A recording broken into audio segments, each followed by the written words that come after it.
Hey everyone, and welcome to PortfolioExaminer.com. I'm your portfolio coach, Matt Franklin.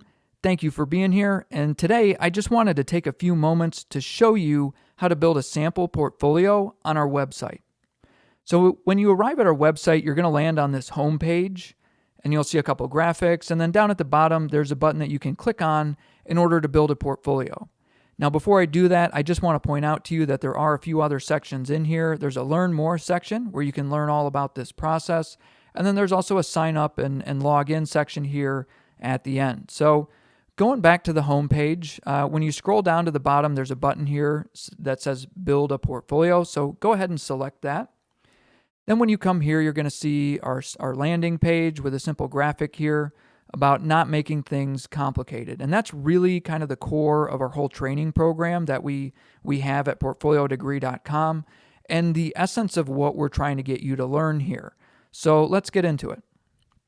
So when it comes to choosing stocks, the stocks that are available on this sample portfolio here are 15 of some of the most traded stocks from 2023. So these are going to be names that you're familiar with and organizations that you're used to hearing about. So what you can do is you can scroll down here and you can look at a variety of them, and then the little checkbox off here to the left here, you can just go ahead and click that, and then down at the bottom you can move forward to see your portfolio grades. Now before we do that, just take a look here. All of the stocks do have their last close price on here. Their beta, this is from 10 years of history, their 52-week low and high, as well as their daily expected return or their average return over the last 10 years, or the available time period, the average standard deviation per day for these assets, and then the overall stock grade is listed here as well. And in our training program, we tell you a little bit more about what that's based on and where that comes from. You can also hear a little bit more about it in some more of our introductory videos at portfoliodegree.com. As well, we have a letter grade here for alpha, Sharpe's measure, trainer's measure, as well as the overall expected return. And we get into why we do that a little bit more on our main training site. If you want to learn a little bit more, you can go on over to that site and you can select the Power Hour preview video. It's about 15 minutes long, but it's the first 15 minutes of our Power Hour. And what it does is it walks you through the basic principles of what these are and why we use them. So let's go ahead and select a few stocks for example here.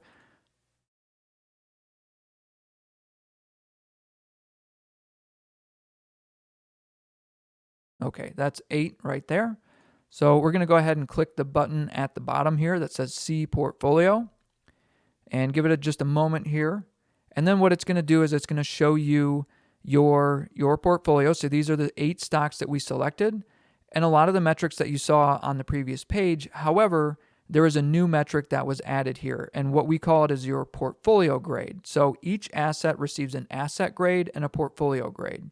Now what this portfolio grade tells you is how much risk this asset is contributing to the overall risk of your portfolio.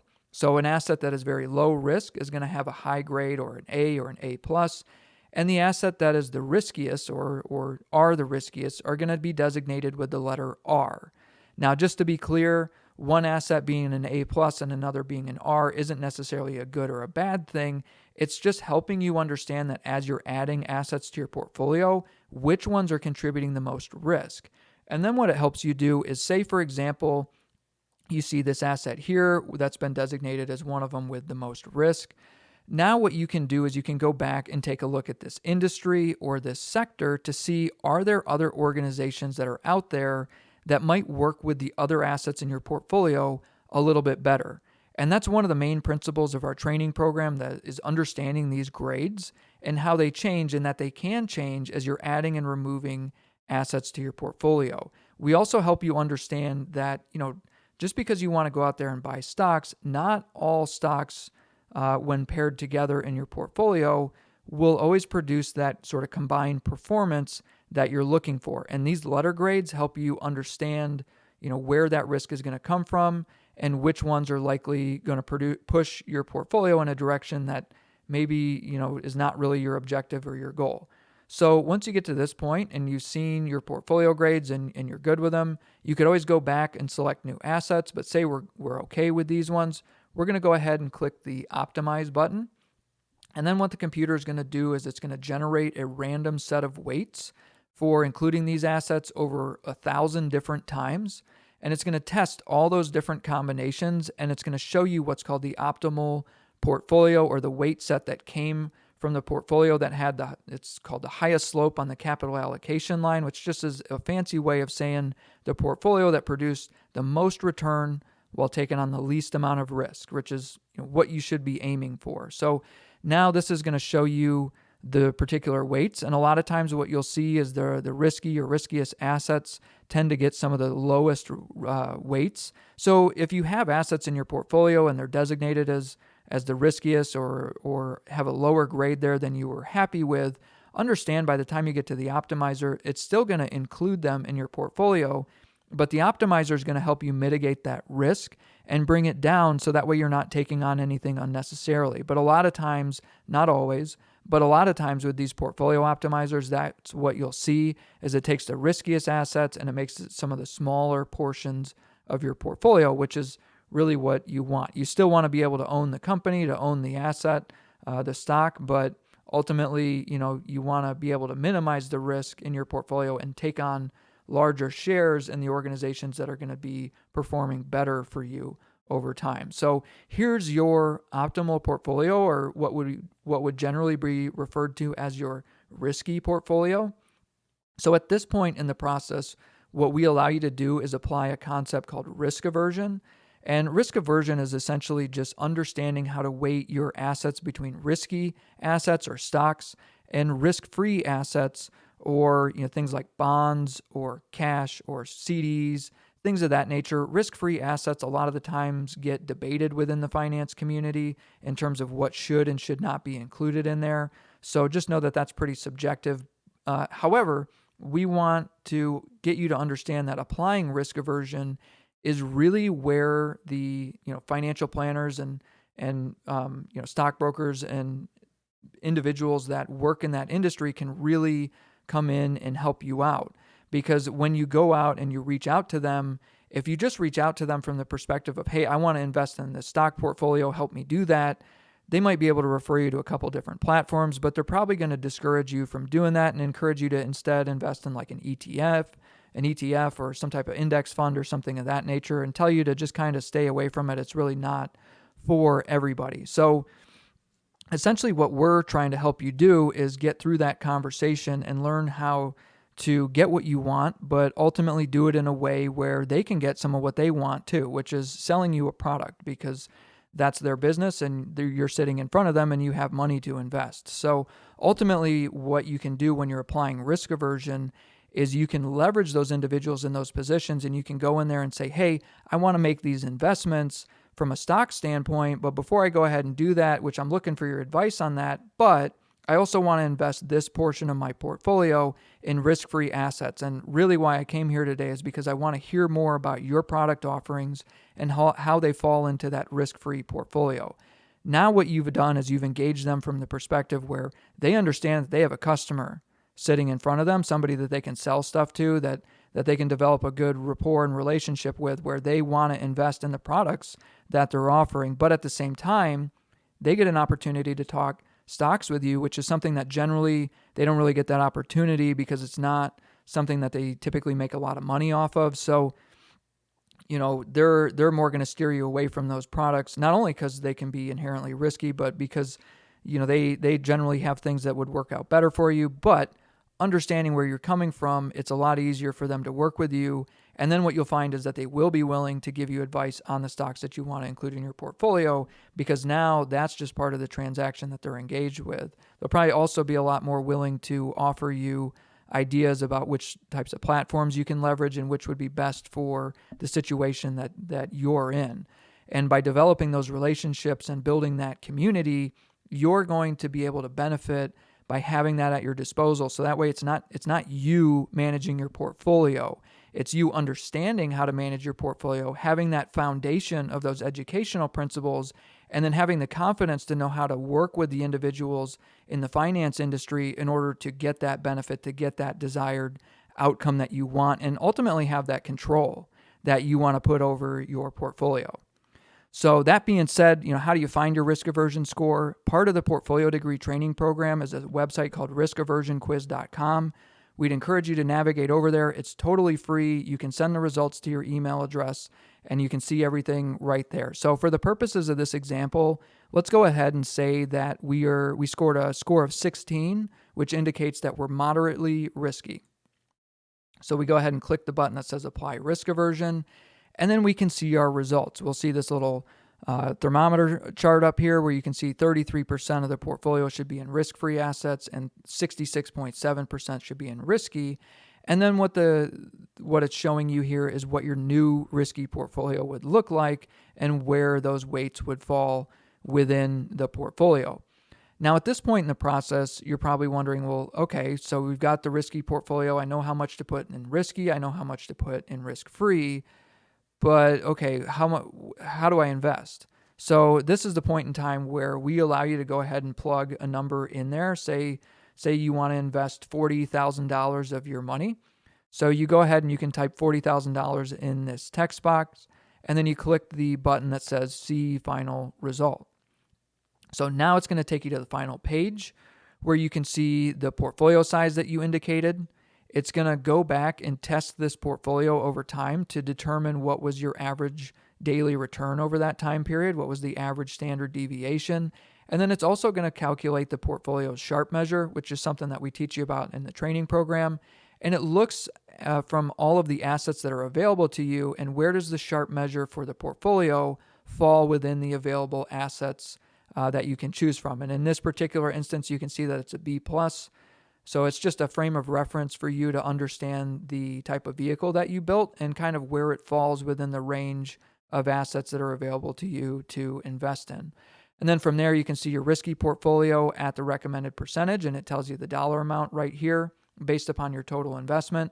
And then as you look down here with all the information about the stocks here, you can see that it also it tells you, okay, out of your $40,000 that you want to invest, $7,138 goes into this stock right here. And then the last piece is, well, how many shares is that? And then what you can do is you can take the last close price, divide it into your investment, and that'll tell you the exact number of shares to invest in. And then depending on the trading platform that you use, certain platforms will allow you to trade fractionally. So you can trade 14.7 shares. Some will cut you off at half a share. So you could trade 14.5 shares. You could trade 15 shares for this particular example, but not this 14.7. And then other platforms will cut you off at whole shares. So in this particular instance, you could do a 14 or a 15. So just be cognizant of that the trading platform that you're interacting with, that you keep your portfolio with, will have certain rules. And depending on where you go to, those rules can change a little bit. So, think about the type of flexibility you want to have with your investments. If you're investing quantities of like $50,000 or $100,000, now the likelihood that you could invest in whole shares is pretty high.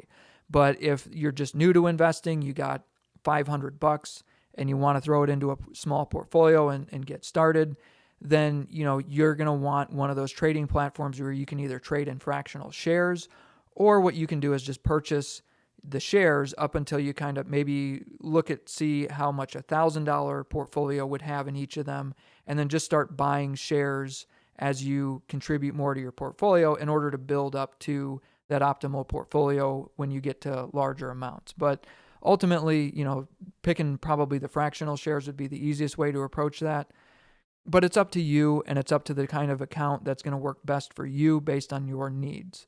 So, I encourage you to have those conversations with your financial professionals. They might have certain sites that they can recommend. I also have some, honestly, old college friends I don't talk to. This is a plug that I'm not being paid for, but they have this site called stockbrokers.com where they rate all of these financial sites. They do a phenomenal job. It's not just them. They have a whole team of individuals and writers that dig through all those sites from a variety of standpoints. I'd highly recommend you check them out. They're a great resource. There's other resources that are out there that can help you with that. Then as you're scrolling down here, you'll see your risk-free portfolio at 33.3%, if you remember, which for $40,000 is $13,333. And then we don't have recommendations that we give you from a risk-free portfolio standpoint. Like we said earlier, in the finance community, this is a topic that is always out for debate, where they're, depending on who you're talking to, they might have different interpretations. Now, I think the vast majority of people tend to agree with treasury bills and bonds. Obviously current economic conditions, those could be more riskier than they were historically, but that's up to you and your interpretation of things that are going on. There's certain types of fixed income products that you can get from insurance companies and large banks that could fit into this portfolio for you, as well as CDs or certificates of deposits and things like money market savings accounts. Those are accounts that work like savings accounts that if you can maintain certain balances, you can earn much higher rates of interest. Typically not what a CD is earning, but definitely more than your typical savings account. And then as of course, you could also include cash, precious metals, and things like bullion if you have it. But again, those are kind of all up for debate, so we don't give you any type of recommendations. We just kind of give you a couple examples here to consider. Now, at this point, if you want to get this portfolio in your email, you can go ahead and enter your email address right here, agree to the terms and conditions, click email results, and you'll receive all of this directly into your email account for free. There's no catch or anything. We're not going to sell your email address. We keep all of that private just for our purposes. As well, if you're new to our site, we'd encourage you to check this second box where you'll receive a flyer about the Portfolio Degree Training Program and more of what we get into throughout the program. We highly recommend it. It really gives you a better understanding of how this technology works and why we're recommending the things that we do. It also gets deeper into strategy and testing and exactly when to use these different metrics and how our testing, the results and what it showed, because we did find that let me put it this way. A lot of times when you're interacting with Wall Street professionals and you're talking about the educational principles, the same things they learned when they went to school, what you'll hear is, well, those don't work. That's not something that you should engage with. Just stick with an index fund. Just stick with an ETF. That's much easier. Don't worry about the educational stuff. And what we did is we did a lot of testing, and we found that it does work, but it works at certain time periods under certain conditions, depending on the metric that you're looking at, how many assets you include in your portfolio, and how frequently you optimize it. So those are some of the things that we got into with our testing that you can see in all of our results. So it's not what we expected, but some of it's really fascinating. We built 4+ billion portfolios over a 14-year time period in order to test all of this. So this is not something that we consider lightly. I'm not a professor at an educational institute, so this is not something that I'm going to publish in a research journal. But certainly, I try to provide all the evidence I can to back up our returns. All the portfolios that go into producing those returns, those are available for viewing as well, so you can see the assets that were invested in over time. But there's more to what we're doing here than just a training program. There's research. There's a major effort to understanding how to invest and when to invest in certain ways. So we hope you decide to enroll in our training program. We hope you decide to learn more about all this stuff. But before I move into some type of pitch about Portfolio Degree, let me just finish up Portfolio Examiner here. So once you're done with your portfolio, you might want to make a couple changes. Like say, for example, you go back to riskaversionquiz.com and you get a different score. Well, if you want to apply a different score to the portfolio, you can feel free to come down here at the bottom, click Update Risk Score, and it will update the whole picture here that you're seeing.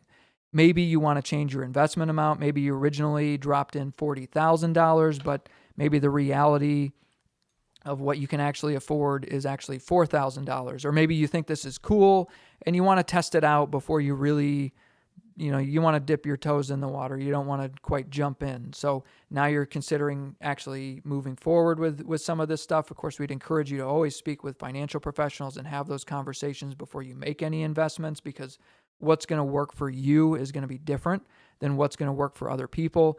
But regardless, if you want to come back here, you want to change the investment amount, feel free to do so, and that will, of course, update the portfolio. Or maybe you finished and you built a portfolio with 8 or 10 stocks, but now you want to go back and you want to build it with all of the stocks, or you want to build it with 4 of the stocks, or you want to change up the ones that you included. You can go back and you can restart the portfolio and build it all over again. So thank you for your time today. We appreciate you taking a look at our site here and our training program. If you want to learn more, we'd highly encourage you to navigate on over to the Learn More section. That gives you a little bit there at the top about the program, or you can navigate all the way to the bottom of our site and click on the About Us portion of the program. That's going to take you to this page right here that highlights all of our main pages for you and the different sites and technology offerings that we have here. As well, if you have any additional questions or anything that you want to reach out to us about, we have our contact form on that page as well. So thank you for being here. We hope you have a great day. God bless.